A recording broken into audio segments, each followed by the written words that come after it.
आज या ठिकाणी संकल्प राष्ट्रवादीचा, बचाव संविधानाचा आणि संदेश पवार साहेबांच्या रॅलीच्या मार्फत खरं तर पवार साहेबांचा संदेश घेऊन आम्ही आपल्यासमोर आलेलो आहोत। या निमित्ताने या ठिकाणी उपस्थित असलेले जिल्हा सहकारी बँके संचालक तथा राष्ट्रवादी युवक काँग्रेसचे जिल्ह्याचे अध्यक्ष अमित दादा भांगरे, अगस्ती सहकारी कारखान्याच्या उपाध्यक्षा सुनीताताई भांगरे, आमच्यासोबत या ठिकाणी आले विनोदजी हांडे, सुरेशजी खांडगे सर, बाळासाहेबजी भांगरे, बमरावजी तिकांडे, विकासजी बंगाळ, या ठिकाणी उपस्थित असलेले बाळासाहेब देशमुखचे मामा दत्तूभाऊ देशमाने, भरतजी देशमाने, भाऊसाहेबजी पवार, डी.आर. देशमुख आणि उपस्थित सर्वच बंधू आणि भगिनींनो, खरं तर संविधान बचाव ही रॅली घेऊन येण्याची वेळ का आली, त्याचे उद्देशाचे पाठीमागचा काय आहे। आम्ही काही दिवसापूर्वी या देशाचे नेते आदरणीय शरदचंद्र पवार साहेबांना भेटायला गेलो, तेव्हा पवार साहेब असं म्हणत होते की अरे देशाची लोकशाही धोक्यात आहे। देशाची लोकशाही धोक्यात आहे म्हणजे याचा अर्थ देशाचं संविधान धोक्यात आहे।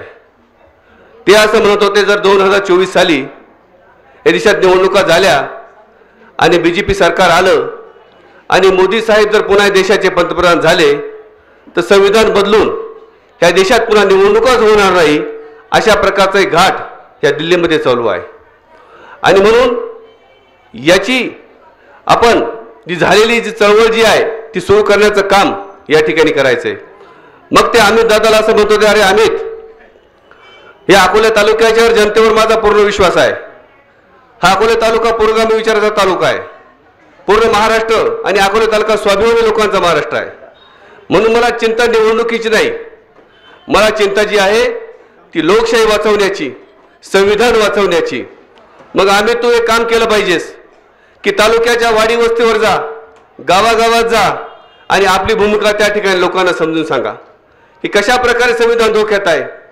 मित्रांनो, आपण गेल्या 4-6 महिन्यापूर्वी, वर्षापूर्वी बघितलं असेल की महाराष्ट्रामध्ये शिवसेना नावाचा पक्ष जो बाळासाहेब ठाकरेंनी काढलेला, तो पक्ष काढून एकनाथ शिंदेंच्याकडे दिला। राष्ट्रवादी पक्ष पवारसाहेब हयात असतानाच त्यांच्याकडून काढून तो अजित पवार ताब्यात देण्यात आला। म्हणजे त्या ठिकाणी झालं काय की राहुल नार्वेकर जे अध्यक्ष आहेत विधानसभेचे, त्यांनी संविधानाची मोडतोड केली आणि हे दोन्ही पक्ष या दोघांच्या ताब्यात दिले। आपण बघितलं असेल देशामध्ये काय चालू आहे, देशामध्ये तेच चालू आहे। मधल्या काळामध्ये राजस्थान फोडला, तिथले पक्ष फोडले, आमदार खरेदी केले आणि राजस्थान त्या ठिकाणी बीजेपी ताब्यात घेतला। मध्य प्रदेशमध्ये तेच केलं, बिहारमध्ये तेच केलं, पश्चिम बंगालमध्ये, कर्नाटकामध्ये, गोव्यामध्ये आणि काल परवा त्या झारखंडमध्ये आणि दिल्लीत देखील आपच्या त्या केजरीवालवर त्या ठिकाणी ईडीच्या चौकशी चालू करण्याचं काम केलंय। म्हणजे पवार साहेबांचं म्हणणं असं आहे की हे जे चालू आहे हे संविधानाला चालून नाही। म्हणून मित्रांनो, 350 वर्षापूर्वीचा महाराष्ट्र आम्हाला आठवतो, तेव्हाही अशी मुघली राजवट या देशामध्ये होती। त्याचा राजा होता औरंगजेब। औरंगजेबानं पुऱ्या देशामधले निजामशाही जिंकली, कुतुबशाही जिंकली, आदिलशाही जिंकली आणि महाराष्ट्रातले देखील छोटे छोटे संस्थानिक जे होते ते आपले मांडलिकत्व त्या ठिकाणी करून घेतले। परंतु त्या काळामध्ये या देशामध्ये एक राज्य असं होतं ज्याचं नाव होतं महाराष्ट्र आणि त्या राजाचा राजा होता शिवछत्रपती महाराज। अनेक कृत्या केल्या, जंग पछाडला औरंगजेबानं की कोणत्याही परिस्थितीमध्ये शिवाजी महाराजांना मांडलिक करायचं आणि हा महाराष्ट्र आपल्या अंकित करायचा। परंतु शिवाजी महाराज होते, स्वाभिमानी जनता शिवाजी महाराजांसोबत होती। त्या ठिकाणी मुठभर लोकांना घेऊन त्यांनी तोरणा किल्ला गेला आणि त्यानं देशात स्वराज्याची स्थापना केली। तेच परिस्थिती आज निर्माण झाली आहे। त्याच परिस्थितीमध्ये आज जे संस्थानिक होते, अजित पवार संस्थानिक असतील, भुजबळ संस्थानिक असतील, तटकरे संस्थानिक आहेत, मुशर्रफ संस्थानिक आहेत, तिकडे एकनाथ शिंदे संस्थानिक आहेत। ह्या संस्थानिकांची संस्था टिकवण्यासाठी त्यांच्या पाठीमागे ईडी सीबीआयची चौकशी लावली आणि ते मात्र मांडलिक झाले या बीजेपीचे आणि मोदी शहाचे। पण पवार साहेब असं म्हणतात, जरी ते मांडलिक झाले असली तरी माझा ह्या तालुक्यातल्या आणि मुंबईच्या आणि महाराष्ट्र जनतेवर विश्वास आहे, आपण मांडलिकत्व होणार नाही।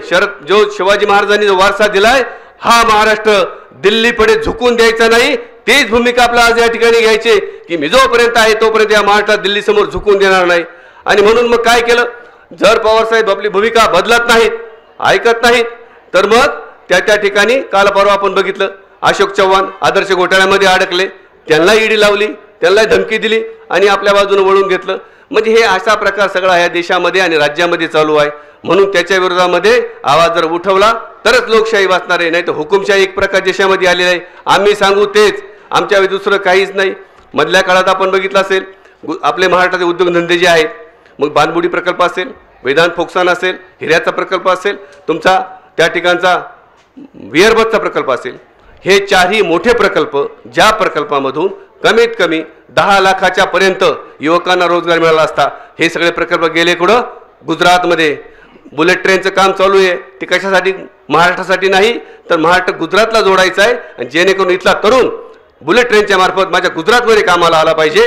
अशा प्रकारचं वाटोळं या मुंबईचं आणि महाराष्ट्र करण्याचं काम या ठिकाणी चालू आहे. दुसरं एक षडयंत्र चालू आहे मित्रांनो. काय षडयंत्र आहे?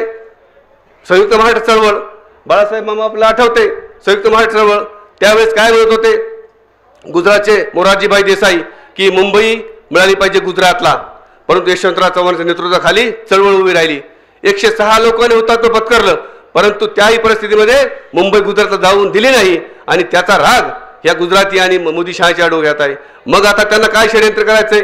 आजही मुंबई आपल्याला मिळत नाही, मग मुंबई महानगरपालिका, नवी मुंबई महानगरपालिका, कल्याण डोंबिवली महानगरपालिका, ठाणे महानगरपालिका, हा जो सगळा एरिया आहे या एरिया एकत्र करायचा आणि या ठिकाणी केंद्रशासित प्रदेश त्या ठिकाणी निर्माण करायचा, जेणेकरून केंद्रशासित प्रदेश हा दिल्लीच्या अखत्यारीत काम करतो, त्याचा महाराष्ट्राशी काही संबंध राहणार नाही, येणारा महसूल या महाराष्ट्राला मिळणार नाही. आणि अशा प्रकारे ह्या महाराष्ट्राचा बिहार करण्याचं काम या मोदी शहा आणि बीजेपी सरकारचं चालू आहे. त्याला साथ देणारे जे आहेत आज फडणवीस साहेब त्यामध्ये अग्रभागी आहेत. फडणवीस साहेबांना तीच जलशी आहे, तीच प्रकारची त्यांची खंत आहे की कोणत्याही प्रकारे दिल्लीच्या समोर हा महाराष्ट्र झुकवायचा आहे, त्याला मांडले करायचा आहे, आणि त्याची साथ शिंदे आणि जयजित पवार देत आहेत. म्हणून खऱ्या अर्थानं आपल्या या ठिकाणी या सगळे चळवळ करण्याची आवश्यकता आहे. मधल्या काळामध्ये रोहित पवार आपण सगळ्यांना माहिती आहे, रोहित पवारने एक पदयात्रा काढली, युवा संघर्ष यात्रा तिचं नाव दिलं. पुण्यावरून नागपूरला यात्रा जात होती. त्या यात्रेमध्ये रोहित पवार असं म्हणत होते की येणारे पामतेल आयात तुम्ही ते बंद करा, जेणेकरून सोयाबीनचा भाव वाढेल. कांद्याची निर्यात बंद करा, जेणेकरून कांद्याचे भाव वाढतील. येणारे दूध पावडर जी रोपमध्ये येते ती पावडर आणायचं बंद करा, जेणेकरून माझ्या शेतकऱ्याला दुधाला भाव वाढेल. चीनमधून आपण कापूस आयात केलाय, तो कापसाची आयात बंद करा, जेणेकरून कापसाच्या भावाला त्या ठिकाणी कापसाच्या याला दर मिळेल. एवढंच नाही तर कधी नव्हे देशाच्या आयुष्यामध्ये पहिल्यांदा टोमॅटो देखील नेपाळवरून आयात करण्याचं काम या सरकारनं केलं की या ठिकाणी शेतकऱ्याच्या भावाला टोमॅटोला भाव मिळू नये. म्हणजे याचा अर्थ सरळ आहे, हे सरकार शेतकरी विरोधी आहे. युवकांच्या बाबतीत काय? रोहित पवार असं म्हणत होते या राज्यामध्ये MIDC आणा, उद्योगधंदे वाढवा, युवकांच्या हाताला काम मिळू द्या. तलाठी भरतीचा घोटाळा जो आपण केलाय तो ठिकाणी उघड करा. या ठिकाणी आपण आवाज तो परीक्षा फी ज्या युवकांची घेताय ती परीक्षा फी कमी करा, जेणेकरून सामान्य घराचा युवक त्या ठिकाणी परीक्षा देऊ शकतो. परंतु हे सगळं करायचं नाही तर उलट त्या ठिकाणी रोहित पवारांच्या बारामती अॅग्रो नावाच्या उद्योगाला ईडीची नोटीस काढली. तिथं बारामती अॅग्रोचे अधिकारी गेले, बारामती अॅग्रोमध्ये ईडीचे अधिकारी गेले, त्यांना तिथं सांगतायत की हा 20 वर्षापासून राजेंद्र पवार रोहित पवार हा उद्योग चालवतायत. या उद्योगामध्ये अफरातफर नाही, मनी लॉन्ड्रिंग नाही, घोटाळा नाही, परंतु एकच काम करा, रोहित दादाला म्हणावं तुम्ही बोलू नका. पण रोहित पवार असं म्हटले की हा पूर्व महाराष्ट्राचा युवक आहे, शरद पवारचा नातू आहे, शरद पवार 84व्या वर्षी युद्धात उतरलेत, या लढाईमध्ये उतरलेत, मी पाठीमागे हटणार नाही, माझ्यावर काय कारवाईचं करा करायचं करा, मी स्वच्छ आहे. रोहित पवार त्या ठिकाणी ऐकत नाही म्हटल्यावर त्यांनाही नोटीस काढली आणि मुंबईच्या ईडीच्या कार्यालयात बोलवलं. त्या ठिकाणी आम्ही दादाच्या सोबत विनोद हांडे असतील, खांडगे असतील, बाळासाहेब असतील, बंगुराव तिकांडे असतील, विकास बंगाल असेल, आम्ही सर्व मंडळी त्या ठिकाणी मुंबईला गेलो होतो. ईडीच्या कार्यालयामध्ये काय चौकशी चालते, कशा प्रकारे ईडी काम करते त्या ठिकाणी बघण्यात आम्हाला बघायला मिळालं. 4 प्रश्न होते फक्त. 4 प्रश्नांच्यासाठी 11 तास रोहित दादाला त्या ठिकाणी ईडीच्या ऑफिसमध्ये बसून ठेवण्यात आलं. आणि बाहेर आम्ही जे सिक्युरिटीसाठी मोठे मोठे पोलीस अधिकारी होते ते एकाला प्रश्न विचारला मी, साहेब म्हणल्या काय प्रकार आहे? त्यांनी सांगितलं 30 वर्ष झाले मी पोलीस खात्यात नोकरी करतोय, पण या देशामध्ये ईडी नावाची संस्था अस्तित्वात आहे हे मलाच माहीत नाही. मागच्या 5 वर्षापासून बीजेपी सरकार आल्यापासून ईडी देवस्थान जागृत झाले आणि जो त्यांच्या विरोधात बोलेल त्याच्यावरती सोडण्याचं काम हे बीजेपी सरकार करते. आणि दुसऱ्या बाजूला जे अजितदादा ज्यांच्यावर तुम्ही भोपाळच्या सभेमध्ये 70,000 कोटी रुपयाचा घोटाळा करताय, तुम्ही म्हणताय NCP party natural cut party आहे इरिगेशनच्या मार्फत आणि MSc बँकेच्या मार्फत अजित पवारने 70,000 कोटी रुपयाचा घोटाळा केलाय, त्याची चौकशी झाली पाहिजे। आणि तिसऱ्या दिवशी तुम्ही अजित पवार आणि त्याच्या मित्रमंडळाला उपमुख्यमंत्री करताना बाकीचे मंत्री करताय, याचा अर्थ सरळ आहे तुमच्या बाजूला जो येईल तो स्वच्छ होतो आणि तुमच्या विरोधात जो बोलेल तो स्वच्छ असताना देखील त्याच्यावर कारवाई केली जाते। आणि म्हणून हे जे षडयंत्र चालू आहे देशामध्ये, याचा अर्थ एकच होतो की इथं हुकुमशाही आलेली आहे। हे संविधान मोडायचं आहे, इथली हुकुमशाही मोडून या ठिकाणी त्या मोदीला आपल्या देशात कारभार करायचा आहे।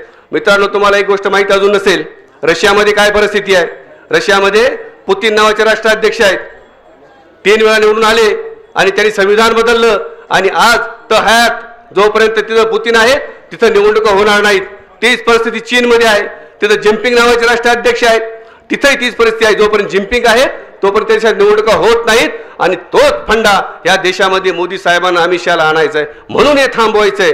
म्हणून आम्ही आपल्याला विनंती करायला आलो आहोत की आपल्या समोर बोलायला आलो आहोत, हे सगळं थांबवायचं असेल तर आपल्याला आदरणीय पवार साहेब असतील, उद्धव साहेब असतील, काँग्रेसचे नेते आणि बाळासाहेब थोरात असतील, यांच्या विचाराला बळ देण्याची आवश्यकता आहे। उद्या निवडणुका येतील त्यावेळेस बघू काय मतं मागायची, कोणासाठी मतं मागायची, पण आज वेळ संविधान वाचवायची, लोकशाही वाचवायची आहे, ही हुकुमशाही मोडण्याची वेळ आली आहे। म्हणून आपण या सावध होण्यासाठी, सावध करण्यासाठी आम्ही आलो।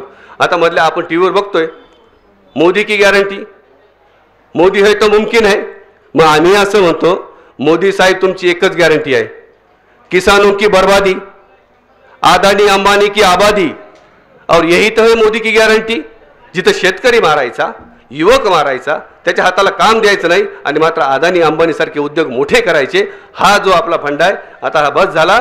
जनता येडी नाही, हा स्वाभिमानी महाराष्ट्र आहे, स्वाभिमानी महाराष्ट्र, स्वाभिमानी जनता आहे। जसं शिवाजी महाराजांनी स्वराज्य निर्माण केलं होतं तीच वेळ पुन्हा आलेली आहे तुमच्या आमच्यावर की आपण त्या ठिकाणी ते स्वराज्यासाठी खंबीरपणे उभं राहायचे, ही महाराष्ट्राची अस्मिता टिकवायची, हीच भावना या ठिकाणी घेऊन आलो। या ठिकाणी आपण आलात, आमचे 2 शब्द ऐकलेत, आपले आभार व्यक्त करतो आणि माझे 2 शब्द संपवतो। जय हिंद, जय महाराष्ट्र। आपली माणसं, आपलं दुकान, श्री स्वामी समर्थ क्लॉथ आणि मॅचिंग सेंटर, तसेच श्री स्वामी समर्थ एंटरप्राइजेस होलसेल कापड दुकान। अकोलेकरांच्या पसंतीस उतरलेलं कापड विश्वातील लोकप्रिय नाव म्हणजे श्री स्वामी समर्थ कापड दुकान। मनमोहक वस्त्रालंकार, वाजवी किंमत आणि विनम्र सेवा। 6 वार साडी, 9 वार sari, Banarasi silk, suiting, shirting, Manchar टोपी, टॉवेल, शाल, नॅपकिन, फेटा, इनरवेअर आदी साहित्य एका छताखाली। लग्न बस्त्यासाठी खास अद्ययावत व्यवस्था, तसेच लग्न बस्त्यावर ट्रॉली बॅग फ्री। लहान मुलांच्या असंख्य व्हरायटीजचे मनमोहक कपडे, महिलांसाठी होलसेल स्वतंत्र साडी विभाग, तसेच स्वतंत्र लेडीज आणि जेंट्स विभाग। एक वेळ अवश्य भेट द्या, खरेदी करा मनमोहक वस्त्र आणि खुलवा आपलं सौंदर्य। आमचा पत्ता शाखा नंबर 1 श्री स्वामी समर्थ क्लॉथ व मॅचिंग सेंटर, अगस्ती कॉम्प्लेक्स, पहिला मजला, बाजार तळाजवळ, अकोले, तालुका अकोले। आणि शाखा number 2 Shri Swami Samarth enterprises wholesale कापड दुकान, भिंगारे गोडाऊन शेजारी, दत्त मंदिर रोड, कचेरी परिसर, अकोले। प्रोप्रायटर बेनके बंधू। संपर्क 75 88 51 31 33 आणि 024 24 22 33 24।